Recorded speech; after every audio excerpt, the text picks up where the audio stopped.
감사합니다. 이렇게 교회로 저희를 불러 모아 주셔서 저희들에게 말씀하시니 저희가 듣고 감사하며 또 저희의 마음이 움직이며 하나님을 위해서 우리가 어떻게 살아야 될지를 깊이 고민하고 기도하며 생각하는 그런 귀한 시간이 되도록 도와주시기를 예수 그리스도의 이름으로 간절히 기도합니다. 호주의 수상이었던 법 호크 씨가 세상을 떠났습니다. 엊그제 그 사람의 그 업적을 기억하는 어떤 그 기념 행사가 오페라 하우스에서 열렸는데요.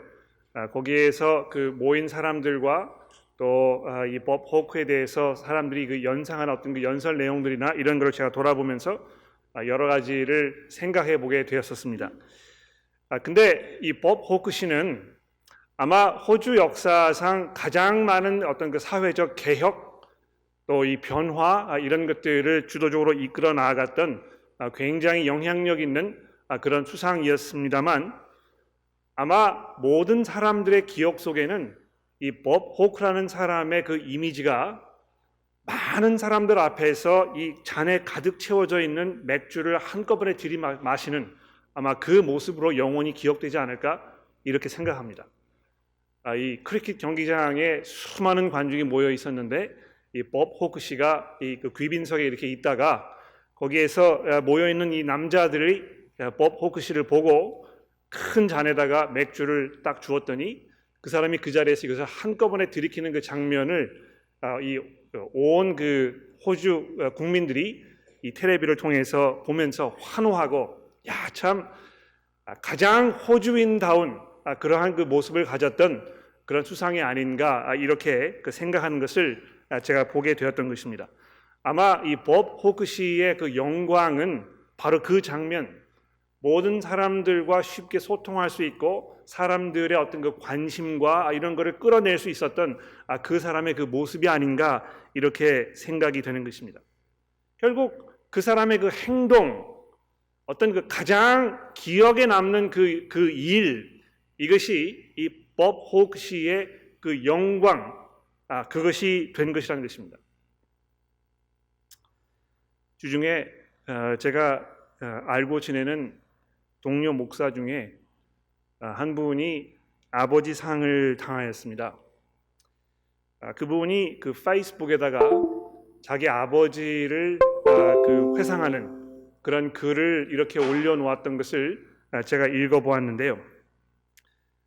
뭐 많은 걸 다 말씀드릴 수는 없습니다만 이 목사님께서 자기 아버지를 회상하시면서 남편으로서 또 자기 아버지로서 또 자기 이 자녀들의 할아버지로서 이분이 어떠한 삶을 살아오셨는가 자기의 그 가지고 계셨던 하나님을 향한 그 믿음과 예수 그리스도에 대한 그 열정 이런 것들을 이렇게 글로 적어놓은 것을 제가 보게 되었습니다.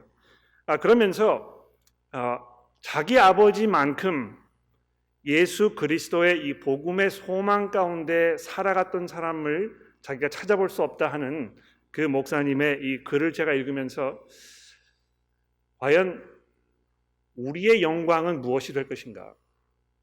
이 그 목사님의 아버님의 그 영광은 이분이 일평생 그리스도인으로 겸손하게 그러나 꾸준히 신실한 모습으로 하나님의 백성다운 삶을 살았던 바로 그것이었다면 과연 나는 내 삶의 영광은 무엇이 될 것인가? 마지막 삶의 순간이 와서 세상을 떠났을 때 사람들은 나를 무엇으로 기억할 것인가? 이런 그 생각을 좀 해보게 되었습니다. 하나님의 영광도 역시 하나님께서 무엇을 하셨는가? 그분이 이루신 그 일이 무엇인가? 여기를 통해서 우리에게 전달되고 있습니다. 창세기를 우리가 쭉 읽어보았고 또 출애굽기서를 지금 읽어 나가고 있습니다만 성경이 일괄적으로 이 하나님에 대하여 우리에게 말씀하고 있을 때 그분이 어떠한 하나님이신가, 그분의 성품이 무엇인가 이런 거 우리에게 설명하면서 그분의 그 성품과 그분의 가지고 계시는 계획이 실제로 그분의 어떠한 일을 통하여 우리에게 나타났는가 이런 거를 자꾸 이야기해주고 있다는 것입니다. 그래서 하나님께서 이스라엘 백성들을 애굽에 찾아오셔서 그들의 고통 가운데 내려오셔가지고 이들을 이 애굽에서 끌어내시는 그분의 이 사랑과 그분의 그 능력, 이런 것들을 우리가 지금까지 출애굽기서를 통해서 살펴보게 되었는데, 이제 오늘 우리의 본문 말씀인 이 13장 17절부터 15장 마지막 절까지는 그런 그 하나님의 일하신 그 모습의 가장 결정적인 어떤 그 클라이맥스가 되는 이런 부분을 지금 우리에게 설명하여 주고 있는 것입니다. 굉장히 그 본문의 내용이 방대하고 여러 가지 사실들이 많기 때문에 이거를 제가 일일이 다 설명을 드릴 수가 없어서 지난주와 마찬가지로 제가 주보에다가 이 본문의 그 구성에 대하여 몇 가지를 말씀을 드려보았습니다. 본문이 크게 두 가지로 구성이 되어 있는데요. 이 13장 17절부터 14장 마지막 절까지는 이 벌어진 그 사건, 하나님께서 하셨던 그 일, 그분의 그 행동, 이런 것을 우리에게 낱낱이 설명해주고 있고, 그 뒤로 넘어가서 그 다음 장인 15장으로 넘어가시게 되면 거기에 대한 어떤 그 해석, 물론 이제 이 모세와 미리암의 그 찬송, 그들의 그 찬양에 대한 기록입니다만, 그 내용을 쭉 읽어보시게 되면 여기 이 하나님께서 하신 일에 대한 그 해석, 이것이 우리에게 주어지고 있는 것을 보게 되는 것입니다. 그래서 이 출애굽기서 전체를 살펴보시게 되면은요, 특히 이 15장, 이것이 이 앞과 뒷부분을 연결하는 어떤 그 고리와 같은 역할을 하고 있는 것을 보게 되는 것입니다. 그래서 제가 그 세 번째 칸에다가 16장부터 40장까지는 이제 가나안을 향하여 이 움직이는 이 이스라엘 백성들의 그 모습이라 이렇게 적어 드렸는데요. 이 15장 이 앞부분을 통해서 이 이스라엘을 구원하시는 그 하나님, 그리고 구원한 이후에 자기와 이 관계를 이렇게 그 부르시기 위하여 이스라엘을 이 가나안 땅으로 인도하시는 그 하나님의 모습, 이렇게 양옆으로 설명을 하고 있는 것입니다. 어떤 면에서 15장에 있는 그 찬송의 내용을 우리가 집중적으로 다루면 아마 오늘 설교가 잘 되었을 거라고 생각을 하는데, 안타깝게도 15장의 내용을 우리가 충분히 이해하려면 적어도 14장에 있는 여러 가지 중요한 부분들을 말씀드리지 않을 수가 없어서 거기서부터 시작을 해보려고 합니다. 이 사건의 전모, 무슨 일이 벌어진 것인가, 이런 것을 우리가 잠시 살펴보도록 합시다. 출애굽기서의 중심은 그 말대로 출애굽, 즉 이스라엘 사람들이 애굽의 노예 생활에서 탈출하여 자유를 얻게 되는 그 극적인 사건, 이것을 우리에게 보여주고 있습니다. 그러나 지금까지 여러분들이 출애굽기서를 주의 깊게 읽어 오셨더라면 이스라엘 사람들의 그 출애굽 사건보다 어떤 면에서 더 중요한 사실 한 가지를 증거하고 있다는 것을 아마 발견하게 되셨을 것입니다. 출애굽기서에서 이 출애굽 사건보다 더 중요한 것이 무엇이겠습니까? 그것은 바로 이 세상에 자기 자신을 드러내셔서 온 피조물들이 하나님을 알고 이해하고 믿음을 갖게 되어 하나님을 찬송하며 두려워하도록 하시는 그 하나님의 의도하신 것이었다는 것입니다. 물론 이스라엘 백성들을 구원하시는 것이 하나님의 일차적인 목적이셨는데요, 거기서 끝나는 것이 아니고 그것보다 더 큰 하나님의 계획과 목적이 있었다는 것입니다. 그것을 통하여 사람들로 하여금 하나님이 어떠한 하나님이신지를 알게 하시려는 하나님의 의도가 있었던 것입니다. 그래서 여러분 기억나십니까? 이 3장에 보시면 모세에게 이 불타는 떨기나무 가운데 나타나셔서 하나님께서 자기 자신을 소개하고 있지 않습니까? 계시하시는 것입니다.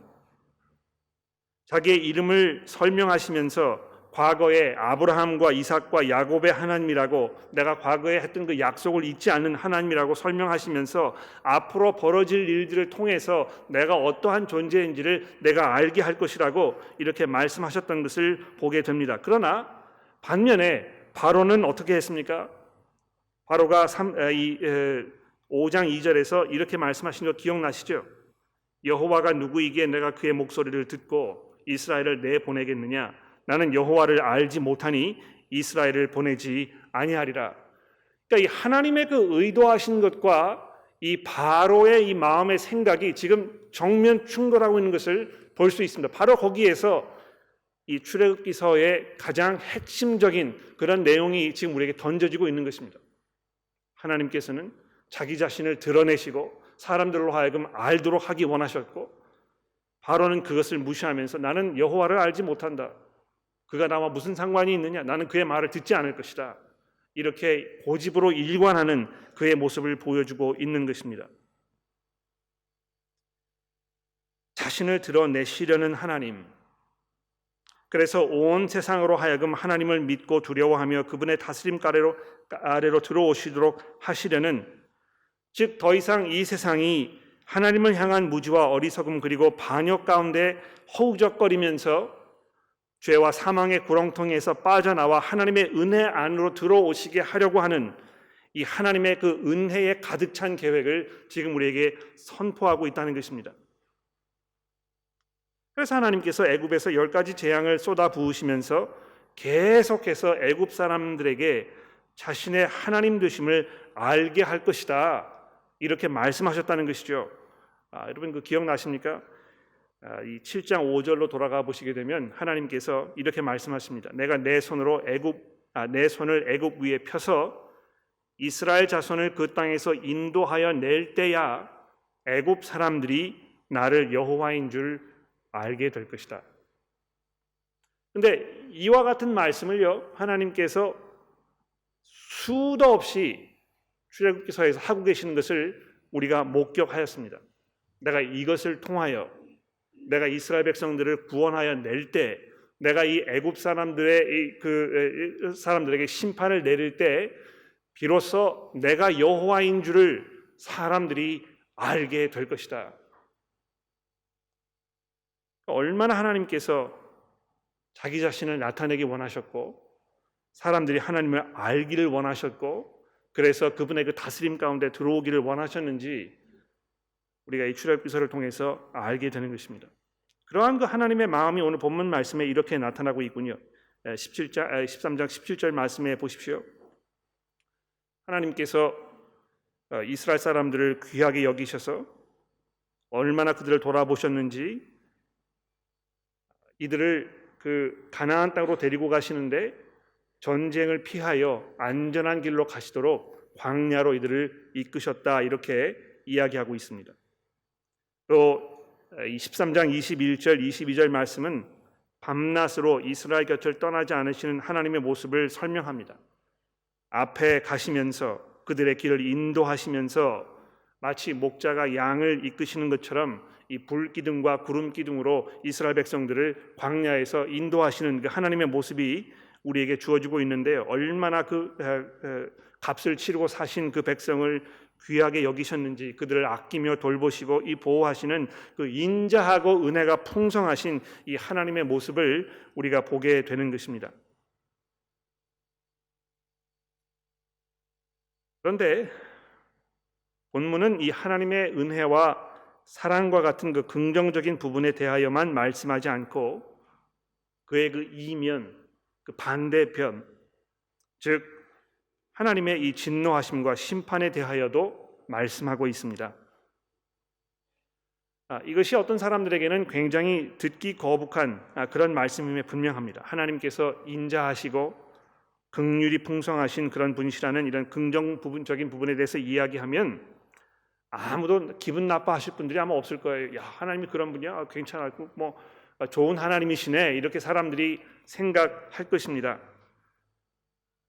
그런데 내가 뭐 특별히 이 하나님께로부터 어떤 그 사랑과 긍휼을 필요로 하는 사람이 아니라 이렇게 생각하면 뭐 하나님께서 긍휼에 풍성하신 하나님인지 아닌지 내가 별로 뭐 상관하지 않을 것이고, 그래서 내가 그분을 뭐 알든지 못하든지 별로 그렇게 문제될 것이 없는 그렇단 말이죠.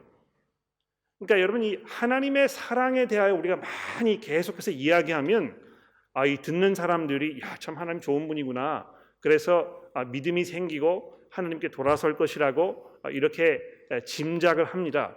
이 교회에서 해야 될 것은 어떤 그 하나님의 이 심판이라든지 뭐 이 지옥이라든지 이 죄의 문제라든지 이런 그 부정적인 것보다는 보다 긍정적이고 보다 사람들의 마음을 휘어잡을 수 있는 이 하나님의 긍정적인 면에 대해서 우리가 많이 이야기해야 한다, 이렇게 생각하는 것입니다. 그러나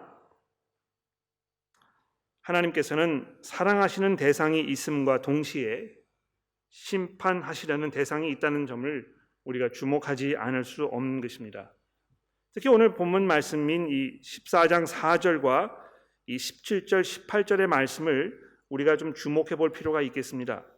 여러분 그 14장 이 말씀을 한번 보십시오. 14장 4절 말씀해 보시면 하나님께서 이렇게 말씀하지 않습니까? 내가 바로의 마음을 완악하게 한즉 바로가 그들의 뒤를 따르리니 내가 그와 그의 온 군대로 말미암아 영광을 얻어 애굽 사람들이 나를 여호와인 줄 알게 할 것이다. 또 좀 내려가서 이 17절 말씀해 보십시오.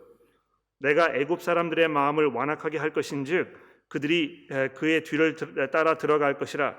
내가 바로와 그의 모든 군대와 그 병거와 마병으로 말미암아 영광을 얻으리니 내가 바로와 그 병거와 마병으로 말미암아 영광을 얻을 때에야 애굽 사람들이 나를 여호와인 줄을 알 것이다. 여기 보시면 이 굉장히 중요한 두 가지 사실을 우리가 주목하게 됩니다.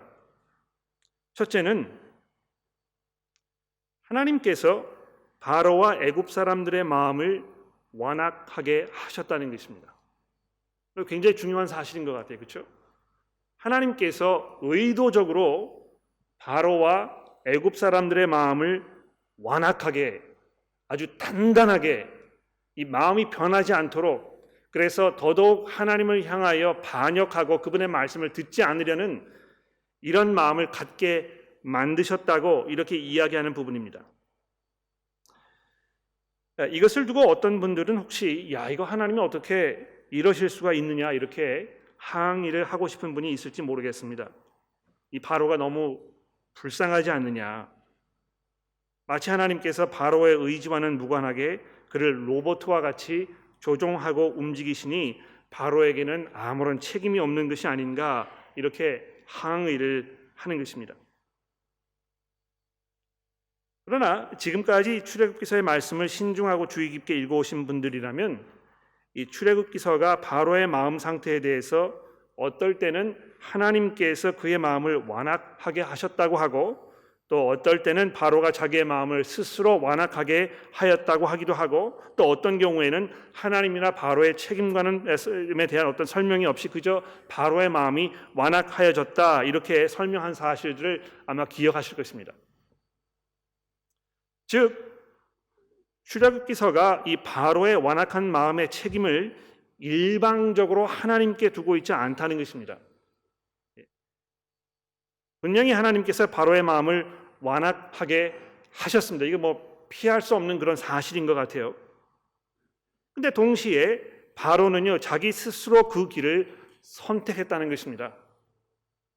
그래서 어떤 이들은 이 둘 중에 그럼 어떤 것이 먼저인가 이것을 알고 싶어 하십니다. 하나님께서 먼저 바로의 마음을 움직이셨기 때문에 바로가 자기의 마음을 완악하게 한 것이 아닌가? 아니면 바로가 완악한 마음을 가지고 있었기 때문에 하나님께서 바로를 따라가신 것이 아닌가? 이렇게 묻는 것입니다. 그런데요, 성경은 이것이 100% 하나님께서 하신 것이지만 동시에 100% 바로가 한 책임이라고 분명히 이렇게 말하고 있습니다. 100% 바로와 애굽인들의 책임이었기 때문에 애굽의 모든 장자들이 죽음을 당한 것이고 바로의 군대가 홍해에서 수장된 것입니다. 하나님을 무시하며 그분을 반역하고 대항하려는 어리석음에 대한 이 대가를 그들이 혹독하게 치르고 있는 것입니다. 하나님께서 바로에게 이 회개할 기회를 10번이나 주셨습니다. 그러나 그는 매번 그것을 차버리고 스스로 이 무덤을 판 것입니다. 지금도 마찬가지죠.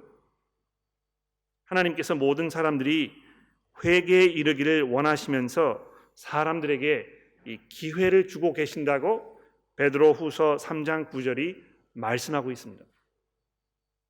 예수께서 십자가에 죽으시고 부활하셨기 때문에 이 세상을 향한 하나님의 그 계획 속에서 남아있는 한 가지는 예수님의 재림과 최후의 심판뿐입니다. 이제 더 이상 하나님께서 가지고 계시는 계획을 완성하시기 위하여 하실 다른 일이 없는 것입니다. 그래서 지금 이 세상을 말세라고 하는 것이거든요. 곧 하나님의 심판과 이 재림이 가까워 왔기 때문에 여러분과 저는 지금 말세에 살고 있는 것입니다. 이게 장차 벌어질 그 일이 아니고요. 예수님 부활하셔서 하늘에 승천하신 이후부터 그 순간부터 말세가 시작이 된 것입니다. 이제 언제 예수께서 재림하실지 그 마지막 심판이 다가올지 우리가 알 수 없지만 성경이 우리에게 분명히 말씀하고 있는 한 가지는 무엇입니까? 하나님께서 더 많은 사람들이 온 세상 사람들이 회개에 이르기를 원하시기 때문에 이 심판을 지금 미루고 계신다는 것입니다. 예수를 모르는 사람들이 예수를 믿고 회개하여 새 생명을 얻도록 기다리시는 하나님.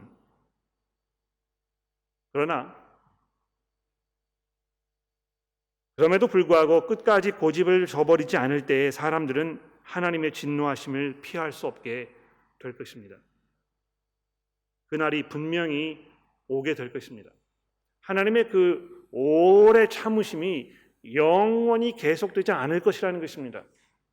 이미 하나님께서 나를 정해놓으셨고 그 날 이 세상을 심판하실 그 심판관을 정해놓으셨기 때문에 우리가 빨리 그분에게 돌아서라고 성경이 우리에게 말씀하고 있지 않습니까?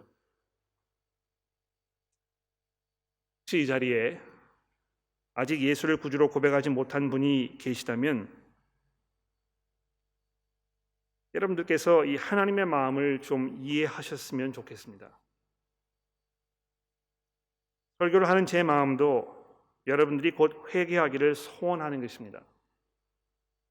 하나님께서 단 한 사람도 멸망에 이르기를 원치 아니하시는 것처럼 모든 그리스도인들도 같은 마음입니다. 하나님의 이 심판에 대하여 말하는 것은 정말 고통스럽고 정말 안타깝고 어려운 그러한 일입니다. 그리스도의 심장으로 이 세상을 바라보는 성도라면 죽어가는 이 세상을 향한 우리의 그 마음은 슬픔과 눈물일 것입니다.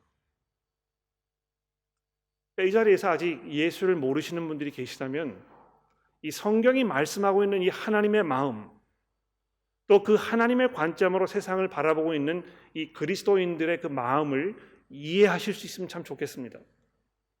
정말 여러분들이 멸망에 이르지 아니하고 하나님의 은혜 가운데 들어오셔서 예수 그리스도를 통하여 거듭난 새로운 삶을 하나님의 그 영광스러운 자리에 들어갈 수 있는 그 특권을 누리실 수 있게 되는 것이 우리의 기도하는 바이라는 것입니다.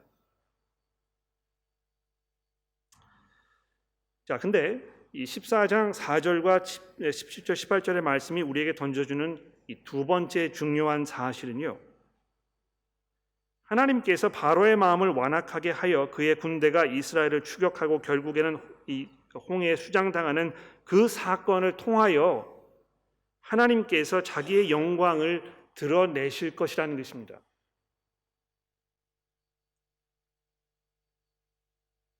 하나님께서 사람들을 구원하기 원하시고 그래서 오래 참으시고 인내하시지만 바로의 마음을 완악하게 하셨던 그 궁극적인 이유가 무엇입니까? 그것을 통해서 자기의 영광을 나타내게 하시도록. 아마 사람들은 이 그 바로가 좀 회개하고 돌아섰으면 하나님의 영광이 더 크게 나타나지 않았겠느냐, 이렇게 짐작할지 모르겠습니다. 아무도 그 심판을 당하지 아니하고 멸망을 당하지 아니하고 모든 사람들이 다 구원을 받으면 하나님이 얼마나 더 좋아하셨겠느냐, 이렇게 묻는 것입니다.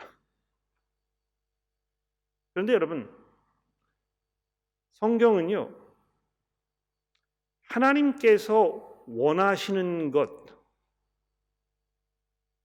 그리고 하나님께서 계획하신 것, 이 두 가지가 항상 일치하지 않는다고 분명히 얘기합니다. 이거 여러분 이해하시는 게 중요한 것 같아요. 하나님께서 원하시는 것은요, 모든 사람들이 구원을 얻는 것입니다.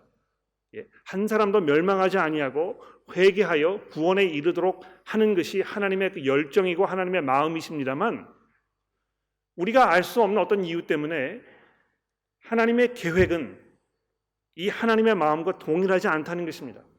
이거 좀 같았으면 좋겠는데, 모든 사람이 다 구원에 이르도록 이렇게 하셨으면 좋겠는데 왜 이렇게 하셨을까? 저도 잘 모르겠어요. 제가 천국에 들어가면 예수님께 물어보고 싶은 질문 넘버 원, 바로 그것입니다. 하나님, 왜 하나님께서 가지고 계시는 그 계획이 하나님의 마음과 이렇게 일치하지 않았던 것입니까? 분명히 그때 설명을 들으면 알게 될 것임에 분명합니다. 그러나 지금 우리가 그것을 알 수는 없습니다. 그러나 분명히 성경이 우리에게 증거하는 바는 무엇입니까? 하나님께서 세상을 심판하시는 것을 통하여, 하나님 세상 구원하시는 것 물론입니다만 심판하시는 것을 통하여도 그분의 영광이 이 세상에 나타날 것이라고 이렇게 말씀하고 있다는 것이죠.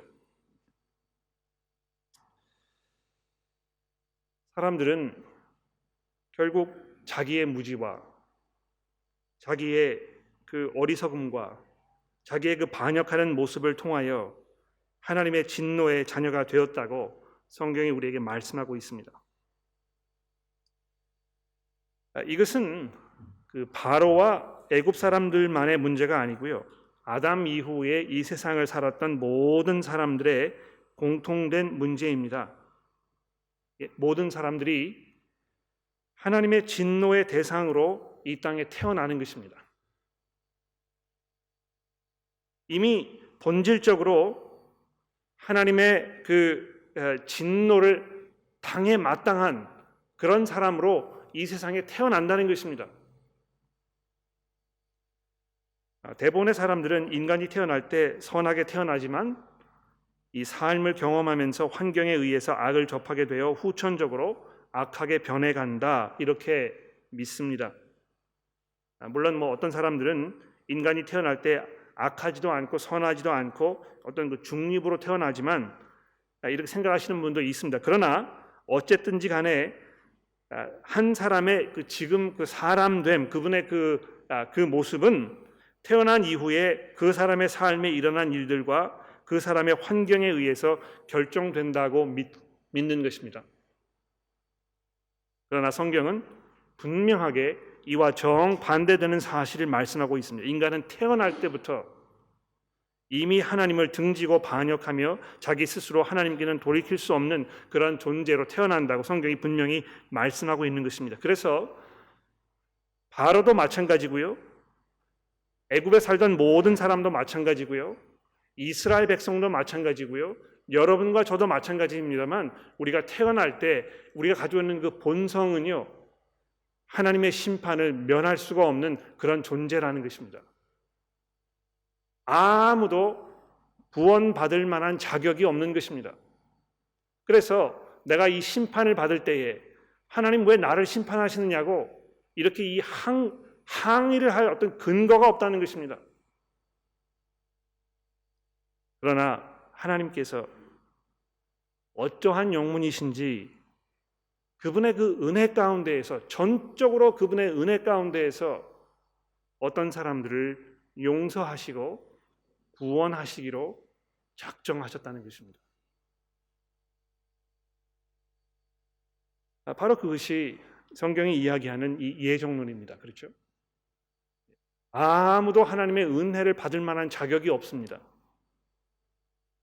그래서 왜 하나님은 어떤 사람은 심판하시고 어떤 사람은 구원하시느냐고 이렇게 따질 만한 근거가 없는 것입니다. 모든 사람들이 심판을 받아야 하기 때문에. 그러나 하나님께서 그 긍휼하심 가운데 어떤 사람들을 자기에게 부르시는 그 은혜를 베풀고 계시는 것입니다.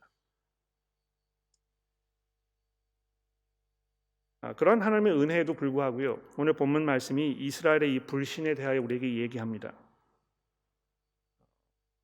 좀 어처구니 없지 않습니까? 이스라엘 백성들이요, 지금 그 홍해변에 딱 이렇게 갇혀가지고 뒤에서 애굽 사람들이 막 쳐들어오니까 이제 오합지졸, 뭐 이 아비규환 이렇게 된 것입니다. 이 사람들이 외치는 이 말을 좀 들어보십시오. 뭐라고 이야기하였습니까? 그들이 심하게 두려워 하나님께 뭐라고 부르짖었냐 하면 11절 14장 11절입니다. 애굽에 매장지가 없어서 당신이 우리를 이끌어내어 이 광야에서 죽게 하느냐? 어찌하여 당신이 우리를 애굽에서 이끌어내어 우리에게 이같이 하느냐? 우리가 애굽에서 당신에게 이른 말이 이것이 아니냐? 우리가 이르기를 우리를 내버려 두라. 우리가 애굽 사람들을 섬길 것이라 하지 아니하더냐? 애굽 사람을 섬기는 것이 광야에서 죽는 것보다 낫겠노라. 이 얼마나 어처구니 없고 얼마나 황당한 그런 반응입니까? 여러분, 결국은 출애굽 사건도 이스라엘 사람들의 이 패역함, 이것을 변화시키지 못했던 것입니다. 그렇죠? 제가 아까 말씀드렸잖아요. 애굽 사람들은 물론이고 바로도 물론이고 심지어는 이스라엘 사람들도 하나님의 심판을 받아 마땅한 그런 존재들이었습니다. 일괄적으로 하나님을 향하여 이 불신하는, 하나님의 약속을 신뢰하지 않는, 그분을 향하여 믿음으로 나아가지 않는 이 이스라엘 백성들의 이 일괄적인 모습을 우리가 보게 되지 않습니까?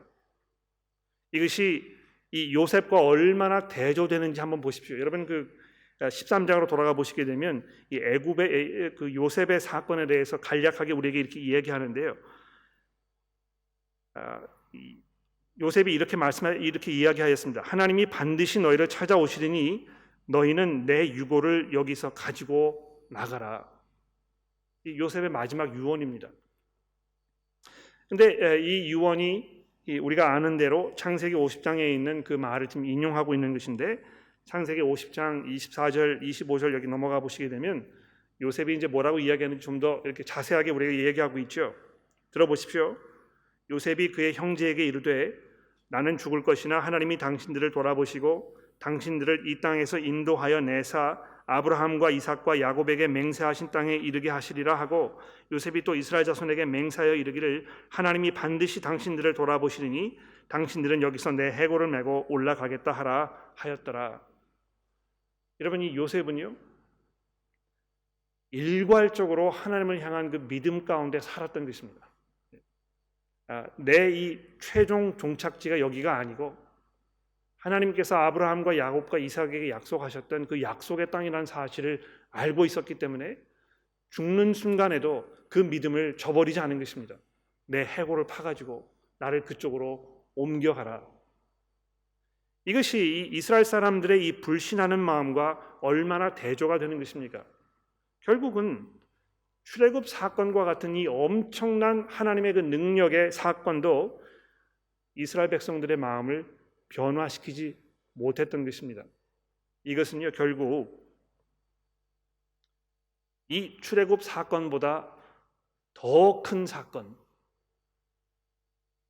즉 사람의 마음을 변화시키는 그 결과를 가져오는 그 놀라운 사건이 이제 장차 오게 될 것이라는 사실을 우리에게 암시해주고 있는 것입니다. 여러분, 이 출애굽 사건을 통해서 이스라엘 백성들이 정말 정신을 차리고 새로운 백성이 되고 정말 하나님의 백성답게 살았다면 예수께서 이 땅에 오실 아무런 필요가 없었을 것입니다. 아마 여러분과 저는 그러면 이스라엘 사람이 되어서 우리도 할례를 받고 이스라엘 사람처럼 먹고 살면서 이렇게 하면 아마 구원이 우리에게 있었을지 모릅니다. 그러나 그런 것이 아니고 반드시 예수께서 이 땅에 오셔서 더 큰 출애굽 사건, 즉 여러분과 저로 하여금 마치 홍해를 건넜던 이스라엘 백성들이 물에 수장되었다가 반대편에서 새 생명을 얻고 태어나는 것처럼 바로 예수 그리스도와 함께 죽은 바 되고 그분과 함께 부활하여 새 생명을 갖게 되는 그 사건을 필요로 했던 것입니다.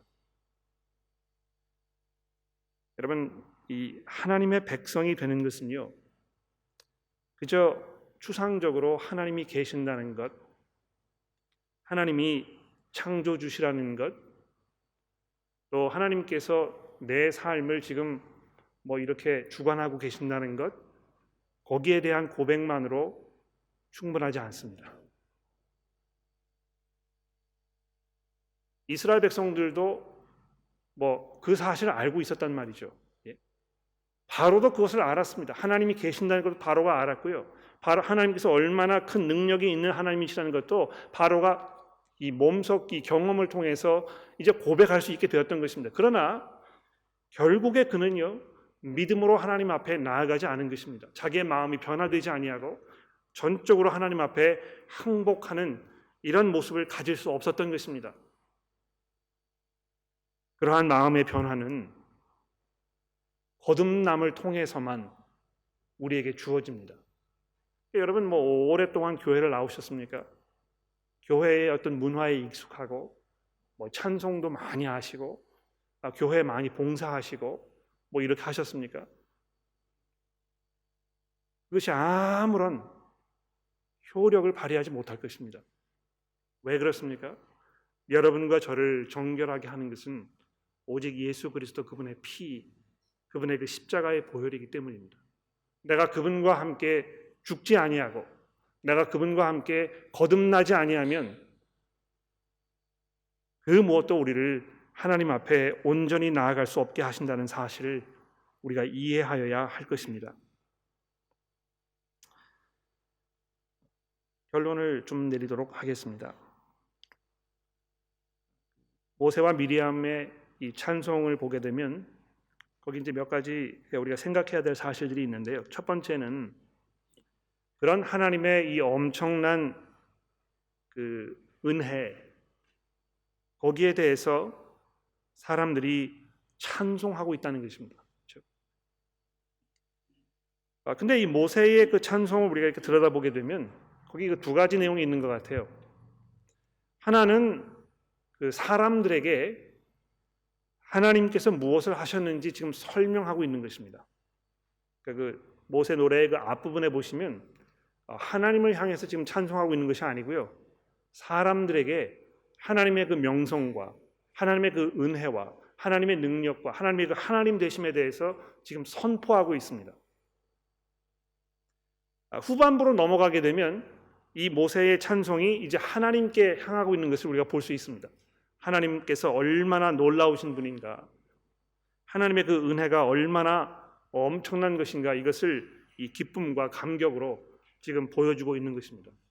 그러니까 아마 이것이 어떤 여러분과 제가 교회에 모였을 때 드리는 그 찬송의 어떤 그 기본적인 틀과 또 그 목적과 그 내용, 이런 거를 우리에게 설명해주고 있는 것 같아요.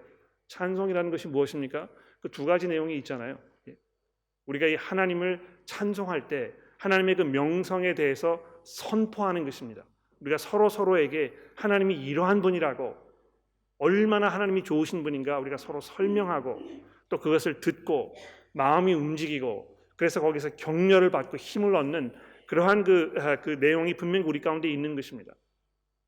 또 더 나아가서 이 하나님의 그 능력과 은혜와 사랑, 이런 것을 우리가 감격하여 정말 하나님께 찬송을 드리고 그분을 찬양하고 이렇게 하기를 원하시는 것이죠.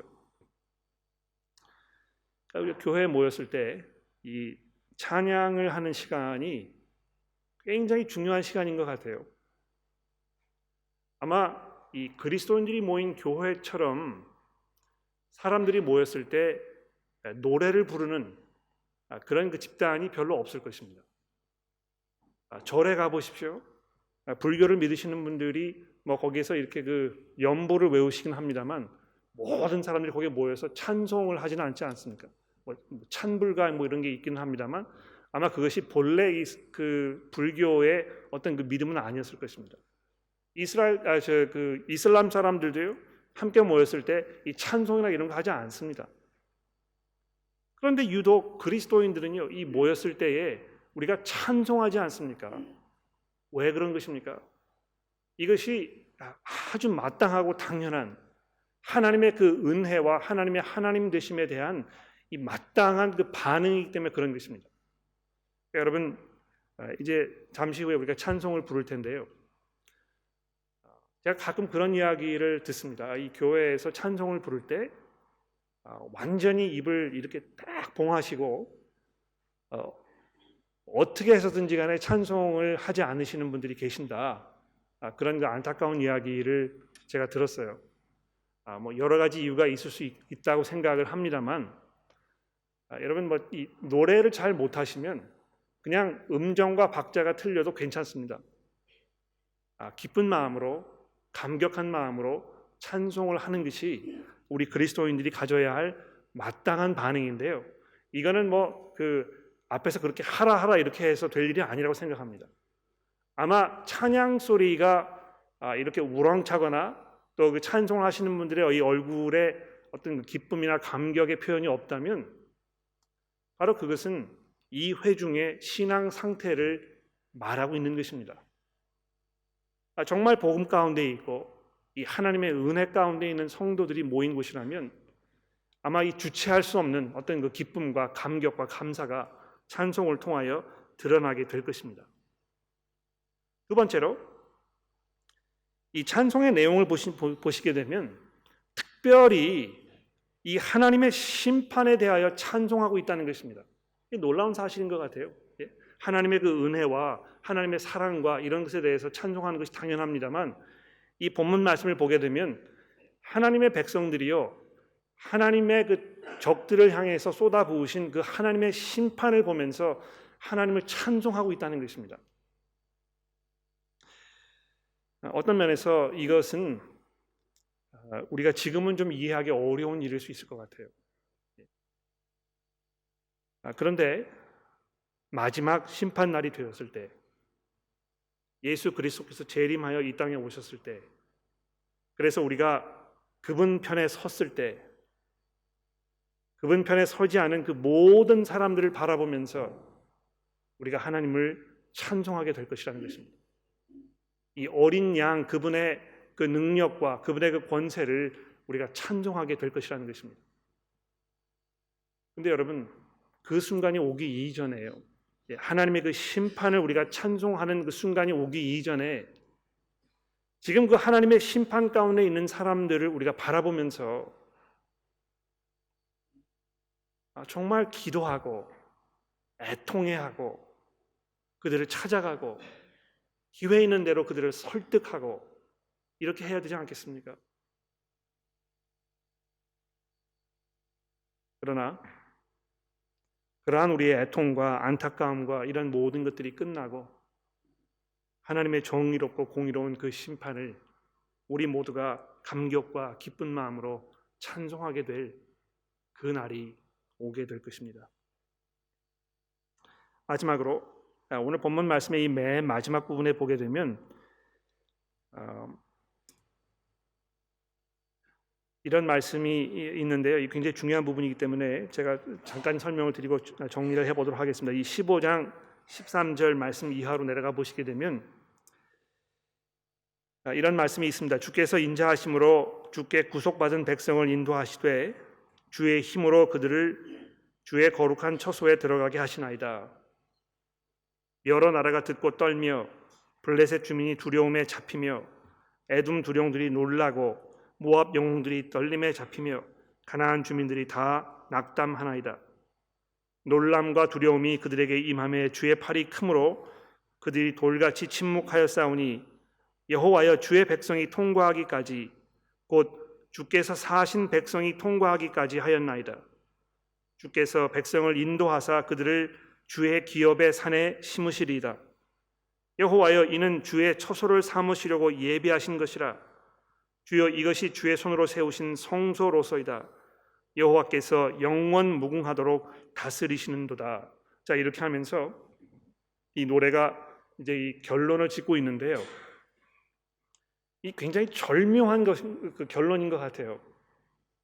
어떤 면에서 지금 이 그 간단한 이 말씀 속에는요, 창세기부터 이 출애굽기서의 지금 이 순간까지의 이 내용을 아주 간략하게 정리해서 지금 우리에게 던져주고 있습니다.